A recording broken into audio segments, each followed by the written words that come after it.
شخص نے کہا جناب اس نے لمبے بال رکھے ہوئے تھے، بال کندھوں تک، مرد اگر زلفیں سمجھ کے رکھے تو کندھوں تک، بلکہ کندھوں سے بھی تھوڑے اوپر ہی بہتر ہے، کندھوں کے نیچے یوں بال لٹکائے ہوئے۔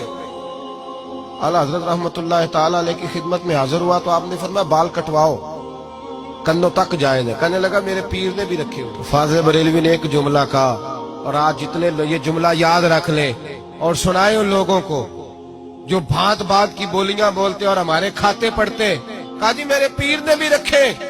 ایک جملہ اعلیٰ حضرت کا ہزاروں لیکچروں پر بھاری ہے۔ فرمانے لگے کیا کہا تیرے پیر نے بھی رکھے؟ فرمایا شریعت نبی پاک کی چلے گی، تیرے پیر صاحب کی نہیں چلے گی۔ شریعت رسول اللہ صلی اللہ علیہ وسلم کی چلے گی، تیرے پیر صاحب کی سنبھال کے رکھ۔ اگر تیرے پیر نے رکھے ہوئے تینے کٹوا، وہ فعل حرام کرے گا تو بھی کرے گا۔ بالکل کسی صورت بھی درست نہیں ہے، منع فرما دیا 100%۔ شخص نے کہا جناب